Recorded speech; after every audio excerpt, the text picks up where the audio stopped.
नमस्कार, आप देख रहे हैं टोटल टीवी। मैं हूं सौरभ जौहरी। हमारी खास पेशकश में आपका स्वागत है।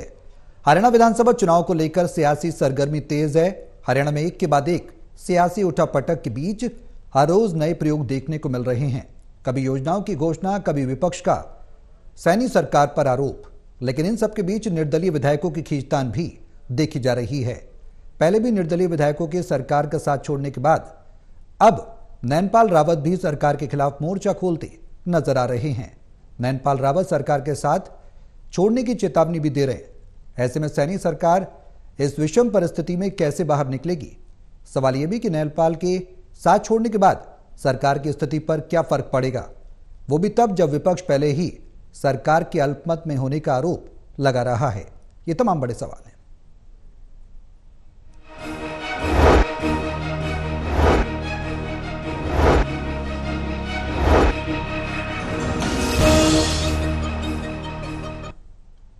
तो निर्दलीय विधायकों की खींचतान क्या सरकार का समीकरण बिगाड़ेगी? क्या चुनौती और बढ़ेगी? तमाम बड़े सवाल हैं। इन सवालों के जवाब तलाशने की कोशिश करेंगे। हमारे सहयोगी हमारे साथ मौजूद हैं। हिसार से associate editor doctor Mahesh Kumar, Panipat से देवेंद्र कथुरिया एसोसिएट एडिटर, वरिष्ठ पत्रकार वीरेंद्र सोनी जी हमारे साथ चर्चा में रहेंगे। आप सभी के साथ मैं चर्चा को आगे बढ़ाऊंगा, लेकिन उससे पहले एक रिपोर्ट दिखाते हैं। रिपोर्ट देखिए, फिर करेंगे चर्चा की शुरुआत।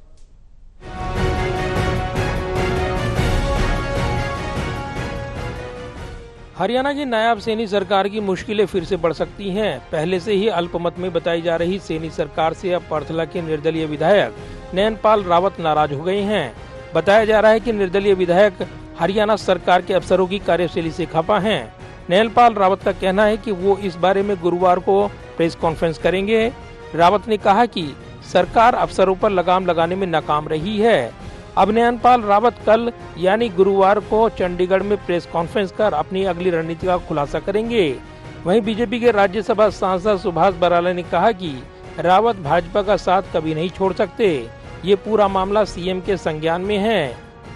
नैनपाल रावत जी जो है वो शुरू से ही भारतीय जनता पार्टी के साथ है और मुझे उम्मीद है कि ये सब अफवाहें हैं और वो माननीय प्रधानमंत्री जी के नेतृत्व में विश्वास करते हैं, माननीय मुख्यमंत्री नायब सिंह सैनी जी के नेतृत्व में विश्वास करते हैं और मुझे पूरी उम्मीद है कि वो भाजपा सरकार के साथ ही रहेंगे। हालांकि जोरदार चर्चा है कि पर्थला विधानसभा से निर्दलीय विधायक नैनपाल रावत कल बीजेपी का साथ छोड़ने का बड़ा ऐलान कर सकते हैं। इससे पहले भी 3 निर्दलीय विधायक बीजेपी का दामन छोड़ चुके हैं। इनमें दादरी से विधायक सोमवीर सांगवान, कुंडरी से रणधीर गोलन, नीलोखेड़ी से धर्मपाल गोधर अब कांग्रेस को समर्थन दे रहे हैं। इन 3 निर्दलीय विधायकों ने मई में बीजेपी से समर्थन वापस लेने और कांग्रेस के साथ जाने का बड़ा ऐलान किया था। देखिए, मैं पहले कहा था सरकार मत में सरकार को कोई संवैधानिक अधिकार ही नहीं है सत्ता में बने रहने का। हरियाणा में हमारी मांग है तुरंत चुनाव कराए, क्योंकि पहले ये आपने देखा होगा 3 विधायकों ने पहले साथ छोड़ दिया था, एक ने आज की खबर आ रही है। तो ये अल्पमत में आ चुके, गठबंधन पहले ही इनका टूट चुका है और केवल विधायकों ने साथ नहीं छोड़ा। हरियाणा विधानसभा में कुल 90 सीटें हैं। रानिया से विधायक रंजीत चौटाला ने लोकसभा का चुनाव लड़ा, लेकिन वो हिसार से चुनाव हार गए। लेकिन वो रानिया से पहले ही इस्तीफे का ऐलान कर चुके थे। ऐसे में सीट खाली हो गई है। इनके इस्तीफे के अलावा कांग्रेस के विधायक वरुण चौधरी के सांसद बनने और बादशाहपुर से निर्दलीय विधायक राकेश दौलताबाद के निधन के बाद विधानसभा में कुल 87 विधायक बचे हैं। इससे बहुमत का आंकड़ा 46 से घटकर 44 हो गया है। बीजेपी के पास फिलहाल 41 विधायक हैं। बीजेपी को हरियाणा विकास पार्टी के गोपाल कांडा का और एक निर्दलीय का समर्थन प्राप्त है। फिलहाल सैनी सरकार बहुमत के आंकड़े से दूर है, मगर बहुमत का दावा करती नजर आई है। यदि नैनपाल रावत समर्थन वापसी का बड़ा फैसला लेते हैं तो ऐसे में सैनी सरकार सीधे तौर पर अल्पमत में आ जाएगी और ऐसे में विधानसभा चुनाव से पहले एक जोरदार राजनीतिक टकराव देखने को मिल सकता है। कैमरामैन सुरबीर सिंह के साथ प्रदीप कुमार, टोटल न्यूज, दिल्ली।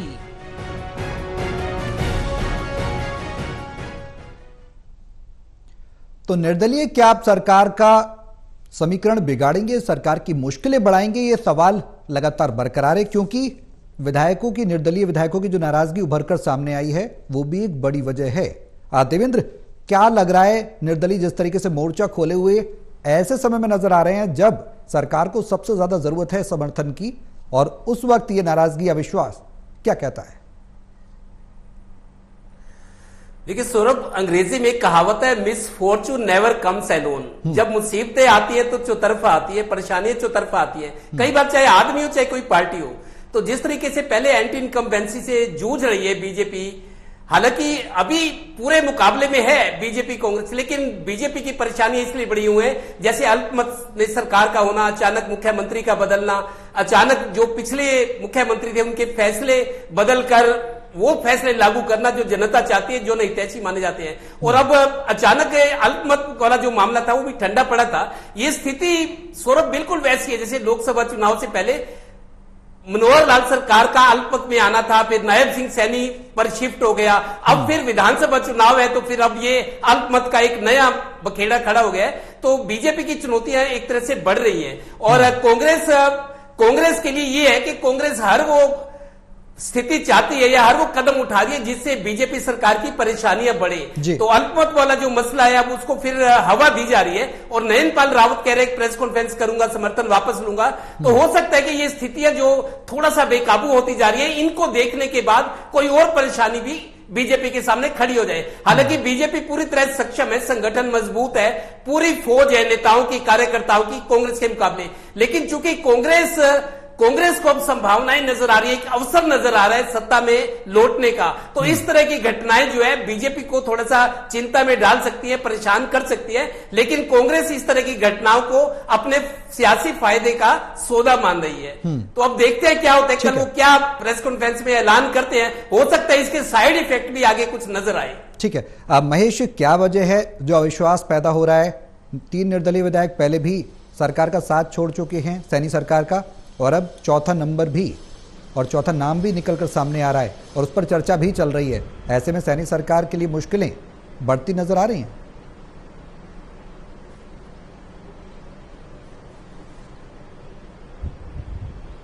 देखिए, मैं साफ तौर से बात करना चाहूंगा कि बहुत देर कर दी हुजूर आते आते।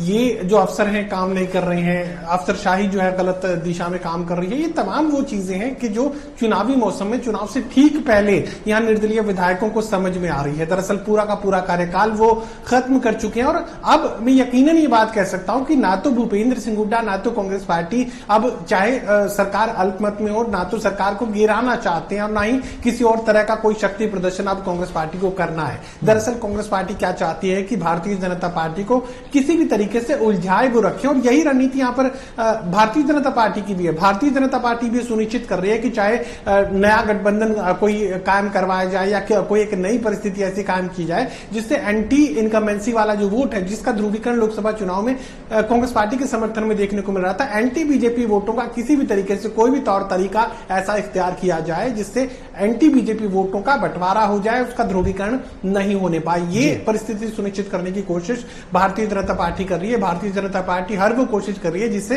कांग्रेस पार्टी आपस में उलझी रहे, किसी भी तरह की परेशानी में फंसी रहे, चाहे उनके नेता चाहे पार्टी के कार्यकर्ता किसी एक उलझन में बने रहे, जिसका सीधा फायदा भारतीय जनता पार्टी उठाए। अब यहाँ पर नयनपाल रावत का जिस तरीके से समर्थन वापसी का जिक्र यहाँ पर चल रहा है, अब समर्थन वापस ले भी ले तो ना तो हुड्डा सरकार को गिराना चाहते हैं, ना ही अल्पमत को लेकर किसी भी तरह का फ्लोर टेस्ट की मांग अब भूपेंद्र सिंह हुड्डा की तरफ से सामने रखी जा रही है। अब चुनावी तैयारियों में लोग लग चुके हैं, अपनी अपनी जो चुनावी बिसात है वो बिछाने की कोशिशें चल रही हैं। किस तरीके से अगला दाव चलना है ये तमाम जो नेता है सोचने में लग गए हैं। अपने अपने विधानसभा क्षेत्रों में आखिर अपनी सीट वो कैसे निकालें, इस जुगत में तमाम बड़े छोटे नेता इस वक्त नजर आ रहे हैं। किसी को सरकार गिरानी नहीं है, किसी को फ्लोर टेस्ट नहीं करवाना है। यहाँ पर एक दूसरे को उलझाए रखने की जो रणनीति है उस पर काम होता हुआ नजर आ रहा है।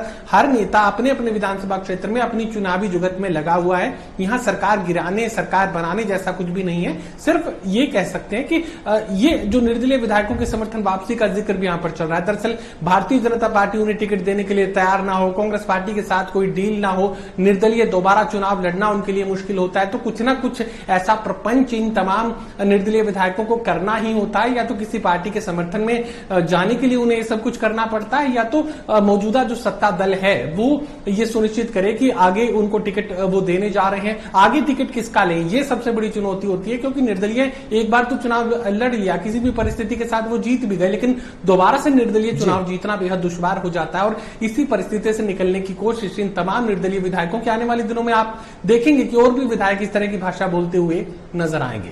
अब वीरेंद्र जी, दूरगामी परिणाम की अगर हम बात करें तो जिस तरीके से महेश ने जिक्र किया कि अभी मौजूदा समय में सरकार को गिराने की ना तो कांग्रेस की मंशा है भूपेंद्र सिंह हुड्डा की, और ना ही विपक्ष चाहता है कि सरकार गिरे, क्योंकि समय अवधि भी कम है और विधानसभा चुनाव भी होना है, तो उसको लेकर तैयारियां भी दोनों ही दल कर रहे हैं और या कहीं राजनीतिक दल लगातार कर रहे हैं। ऐसे में सवाल यह है कि अगर दूरगामी परिणामों की बात की जाए तो इसका प्रभाव हरियाणा की राजनीति पर कितना पड़ता हुआ नजर आएगा, क्योंकि अविश्वास एक अहम शब्द है जो उभर कर सामने आ रहा है। पहले भी 3 विधायक हमने देखे निर्दलीय, बीजेपी का दामन छोड़ा, कांग्रेस का थामा, अब चौथा नाम भी आ गया। कितना असर पड़ता नजर आएगा? देखिए, अगर नयनपाल रावत ने समर्थन वापस लेना होता तो इसकी घोषणा कर देते, कोई समय नहीं देते। मतलब उन्होंने भारतीय जनता पार्टी को अवसर दिया है, वो अपनी मांग मनवाना चाहते हैं। कोई मतलब वो कल कह रहे हैं कि मैं कल प्रेस कॉन्फ्रेंस करूंगा, मतलब अगर उन्होंने समर्थन वापसी का निर्णय करना था तो कर चुके, घोषणा कर देते, तो कोई अवसर तो देते नहीं, समय नहीं देते। तो इसका मतलब क्या है, इसका सब जो आजकल जो स्थिति है सब अनुमान लगा सकते हैं, या वो अपनी टिकट चाहते हैं या अपने मन माफिक जो काम है वो करवाना चाहते हैं। देखिए, ये जो है नयनपाल रावत जो है, ये 2 बार जो भारतीय जनता पार्टी से बागी होकर चुनाव लड़े, मतलब भारतीय जनता पार्टी के कार्यकर्ता थे, 2 बार चुनाव लड़े, बागी होकर लड़े, पृथला से लड़े, दोनों बार हार गए, और तीसरी बार जो है निर्दलीय होकर चुनाव लड़े और जीते। तो हालांकि हाँ तो भारतीय जनता पार्टी के, लेकिन वो अपनी मांग क्या हो सकती है ये तो वही जानते हैं। लेकिन अब क्योंकि राज्यसभा चुनाव भी आने वाला है हरियाणा का, और ये भी स्थिति बनी है कि वो विधानसभा चुनाव में अपने लिए अपना जो भविष्य है वो सुनिश्चित करना चाहते हैं। और देखिए, जहां तक बात है निर्दलियों की बात है, ये मनोहर लाल जी को पहले से मालूम था कि धर्मपाल गोदर से जब समर्थन लेने की बात हुई थी, जब उन्होंने सरकार बनाई थी तो उनका मांगे रखनी शुरू कर दी थी।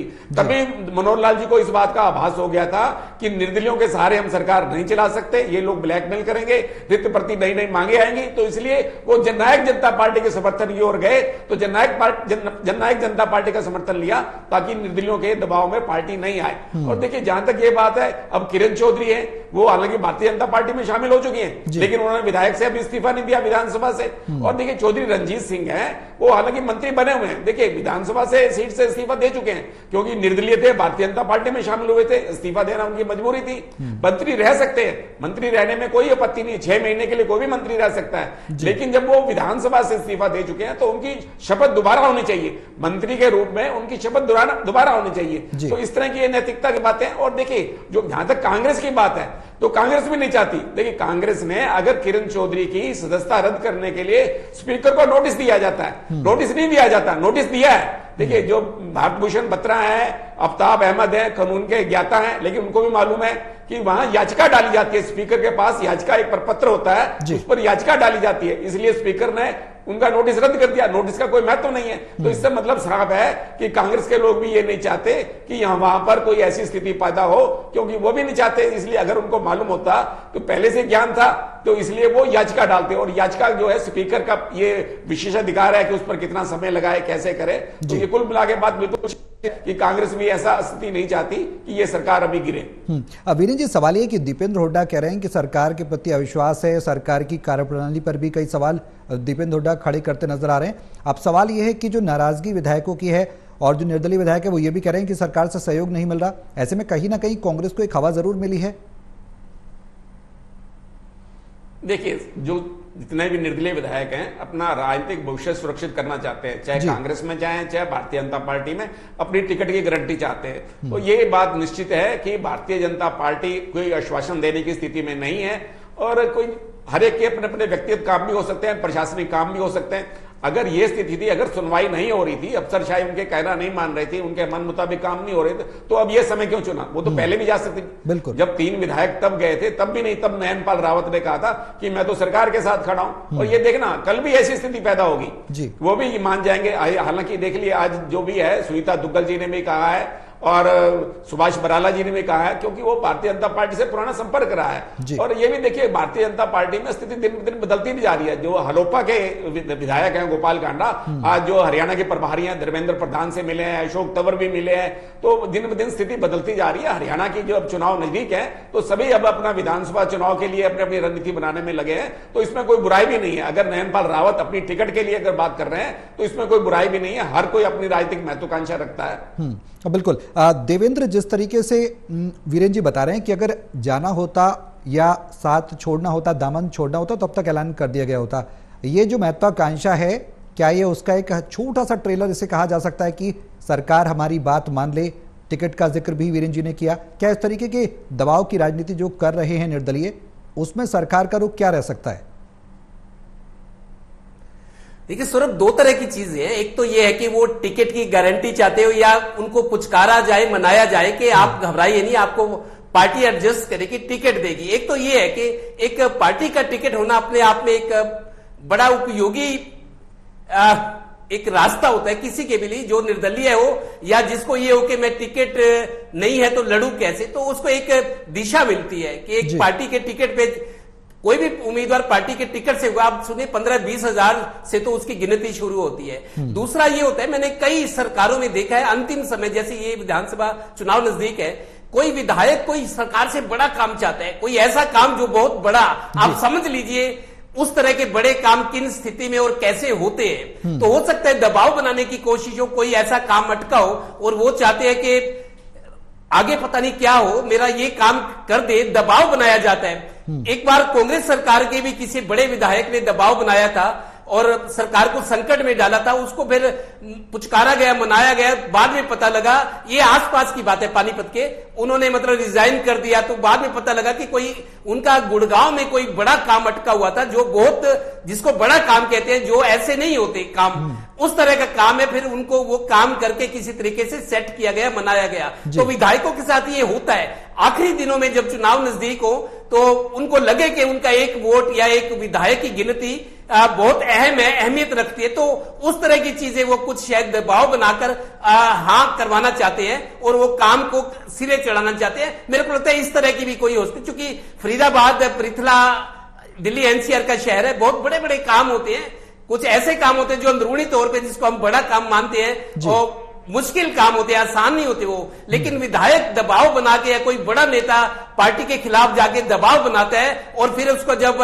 सेटल किया जाता है, मनाया जाता है, पुचकारा जाता है, तो उसका वो काम कर दिया जाता है। ये एक मंशा भी हो सकती है। महेश, जिस तरीके से टाइमिंग की बात यहाँ पर चल रही है कि पहले तो हमेशा से कहते रहे नयनपाल रावत की हम सरकार के साथ हैं, अब इस मोमेंट पर, फ्रिक्शन ऑफ मोमेंट पर जो दबाव की राजनीति नयनपाल रावत के द्वारा देखने को मिल रही है, ऐसे में सैनी सरकार का रुख क्या होगा? सवाल ये भी कि कांग्रेस में अगर वो जाते हैं, जिस तरह की, हालांकि अभी तक कोई औपचारिक घोषणा उन्होंने नहीं की है, कल वो प्रेस कॉन्फ्रेंस करेंगे, उसके बाद तस्वीर साफ होगी क्या कहना चाहते हैं, प्रेस कॉन्फ्रेंस में क्या कुछ ऐलान हो सकता है। ऐसे में किस तरीके की स्थिति बनेगी? नयनपाल रावत किस करवट बैठेंगे, क्या लग रहा है?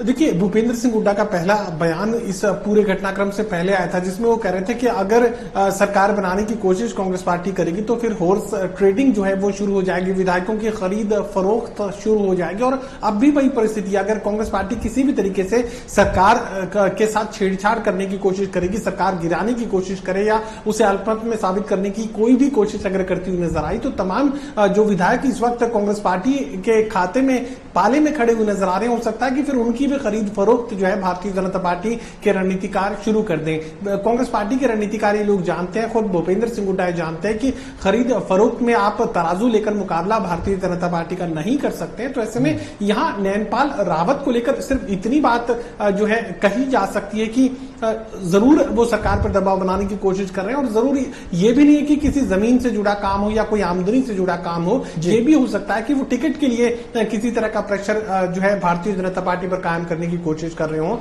वो ये चाहते हो कि अब निर्दलीय वो चुनाव मैदान में उतरने की क्षमता नहीं रखते हैं तो भारतीय जनता पार्टी उन्हें टिकट दे। अब ये दबाव की रणनीति है, इस बात से कोई इनकार नहीं किया जा सकता कि भारतीय जनता पार्टी पर वो दबाव बढ़ाना चाहते हैं, चाहे वो अपने किसी आर्थिक फायदे को लेकर हो, चाहे किसी जमीन से जुड़े मामले को लेकर हो, किसी तरह के एनओसी को लेकर हो, या ये भी हो सकता है कि फिर वो पार्टी का टिकट चाहते हो। दबाव का जो फैक्टर है उससे इनकार नहीं किया जा सकता। अब वो दबाव के असल कारण क्या है, किस तरह का लालच उनके अंदर है, ये देखने वाली बात रहेगी। ये भी हो सकता है कि कांग्रेस पार्टी में शामिल होने से पहले वो भारतीय जनता पार्टी को दुत्कारने का काम करें। भारतीय जनता पार्टी के खिलाफ जितना बोलेंगे उसका फायदा कांग्रेस पार्टी को चुनावी मैदान में मिल सकता है, ये भी एक संभावना है। तो अलग अलग तरह की संभावना है। अब किस तरीके से किस मोड पर वो मुड़ना चाहते हैं, देखने वाली बात रहेगी। बिल्कुल वीरेंद्र जी, जो दावे जिस तरीके से सुभाष बराला ने किए, सुनीता दुग्गल भी कर रही हैं कि वो सरकार के साथ हमेशा से रहे हैं, और इससे पहले भी हमने देखा कि कुछ निर्दलियों ने दामन छोड़ा था बीजेपी का। कांग्रेस के लिए ये क्या एक अवसर के रूप में निकलकर सामने आएगा, क्योंकि अभी कल प्रेस कॉन्फ्रेंस होगी, उसके बाद तस्वीर साफ होगी कि नैनपाल रावत आगे क्या करने जा रहे हैं। देखिए, वास्तविक तस्वीर तो तभी स्पष्ट होगी जब वो राज्यपाल को लिखित देंगे कि मैं सरकार से समर्थन वापस ले रहा हूं जी। और ये बात है कि इससे कांग्रेस को क्या लाभ होगा। देखिए, कांग्रेस भी अब चुप तो चुनाव की गतिविधियां हैं। अब तो देखिए, विधानसभा का एक सत्र होना है, मानसून सत्र होना है। इससे पहले का सत्र मार्च में हुआ था। अब तो 6 महीने की अवधि में सत्र बुलाना अनिवार्य होता है, तो अब सितंबर तक होगा। तो कैबिनेट डिसाइड करेगी कौन सी तिथि को होना है, तो उस सत्र के अंदर क्या स्थिति रहती है। और जब कुछ भी हो जाएगा तब तक जो अक्टूबर में चुनाव भी आ जाएंगे। 15 सितंबर के आसपास तो आचार संहिता लगने की संभावना ही है। तो कुल मिला के ये देखा जाए कि अब जो निर्दलीय विधायक नैनपाल रावत है, ये कल मालूम होगा क्या वो राज्यपाल को पत्र सौंपते हैं या नहीं सौंपते, या सरकार उनको मना लेती है। बिल्कुल देवेंद्र, इससे पहले भी हमने देखा कुछ बीजेपी के जो नेता थे उन्होंने कांग्रेस का दामन थामा। विजय जैन की बात करें, रोहित रेवड़ी की बात करें, सवाल यह है कि जो अविश्वास है वो क्यों उभर कर सामने आ रहा है और क्या वजह है? क्या पार्टी हरियाणा में बीजेपी उसको साध नहीं पा रही है या साधना नहीं चाह रही है, क्या वजह है? देखिए सौरभ, एक तो कांग्रेस चूंकि इस मौके को देख रही है कि शायद सत्ता में वापसी का जिस तरीके से नेता ज्वाइन करे। कुछ लोग पहले बीजेपी में गए, लेकिन अब पिछले कुछ दिनों से मैं देख रहा हूं बीजेपी से मोह भंग हो गया, उनकी सुनवाई नहीं है। जैसे विजय जैन वाला मसला है, रोहिता रेवड़ी कांग्रेस में गई, और परसों सुरेश मित्तल, वो भी एक जजपा के एक बड़े नेता थे, विधानसभा चुनाव लड़ चुके हैं, इनेलो के टिकट पे 22,000 वोट लिए थे, मजबूत नेता है, वो भी आखिर छोड़ गए जजपा को और कांग्रेस में आ गए। और जिस तरीके नैनपाल रावत है, हो सकता है कि उनको लग रहा हो कि भविष्य कांग्रेस का सुरक्षित है, उनको ये लग रहा हो कि शायद कांग्रेस सरकार आ रही है। जिस तरीके के सियासी हालात बने हुए हैं, जिस तरीके के संकेत हैं, जिस तरीके का अनुमान लगाया जा रहा है, उनको लगता है कि कांग्रेस से कोई बातचीत की हो, भूपेंद्र हुड्डा है, दीपेंद्र हुड्डा है, उदय भान उसी इलाके से आते हैं, उदय भान उसी इलाके से जहां से ये विधायक हैं, पृथ्वी से नैनपाल रावत। हो सकता है आपस में कोई अंडरस्टैंडिंग हुई हो, इस तरह का बयान दिलवाएगा या उनको ये कहेगा कि आप कांग्रेस में आ जाओ,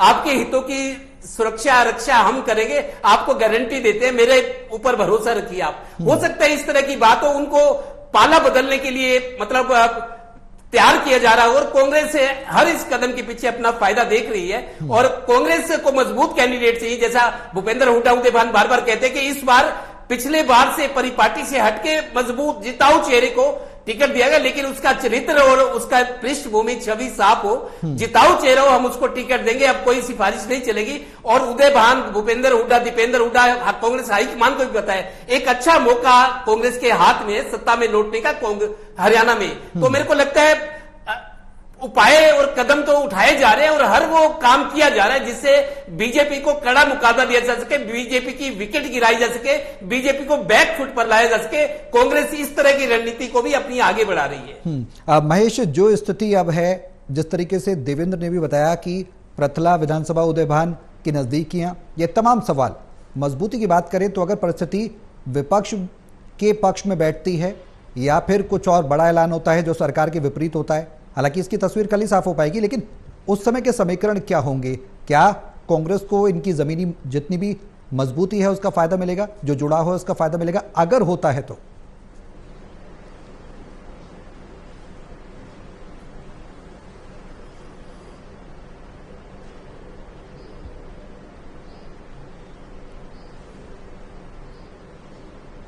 महेश, आवाज आ रही है?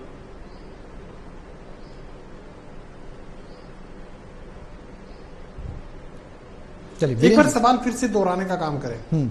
महेश, अगर कल ऐलान होता है, प्रेस कॉन्फ्रेंस होती है, उसके बाद तस्वीर साफ होगी। हालांकि नैनपाल रावत कल क्या करने वाली है तो कल ही पता लग पाएगा, लेकिन क्या कुछ बड़ा ऐलान हो सकता है? और अगर होता है, जिस तरीके से हमने एक्सपेक्ट नहीं किया, कहा जा सकता है एक्सपेक्ट द अनएक्सपेक्टेड, कि जो उम्मीद नहीं की वो हो जाए, तो क्या उसमें कांग्रेस के लिए कुछ प्लस पॉइंट साबित होगा?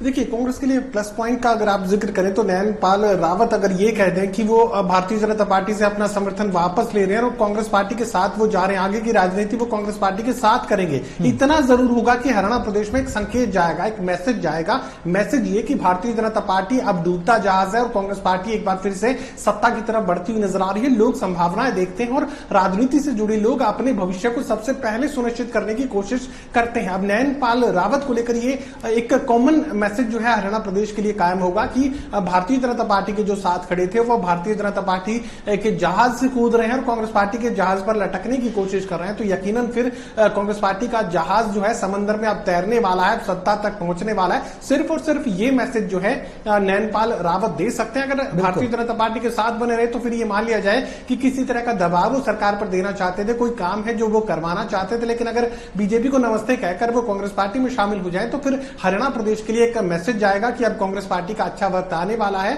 और कांग्रेस पार्टी के नेताओं का, कार्यकर्ताओं का मनोबल इससे बढ़ेगा। बिल्कुल, अब देखना होगा कि कल क्या कदम नैनपाल रावत का होता है। पहले भी 3 जो निर्दलीय विधायक हैं वो कांग्रेस का दामन थाम चुके हैं। अब चौथा नंबर नैनपाल रावत का जो नाम उभर कर सामने आ रहा है, क्या बीजेपी के लिए मुश्किलें बढ़ेंगी? आगामी विधानसभा चुनाव को लेकर क्या कांग्रेस को फायदा होगा? ये तमाम सवाल अभी भविष्य के गर्भ में हैं। कल तस्वीर साफ होगी प्रेस कॉन्फ्रेंस में क्या कुछ नैनपाल रावत कहते हैं। मेरे साथ इस खास पेशकश में अभी के लिए बस इतना ही।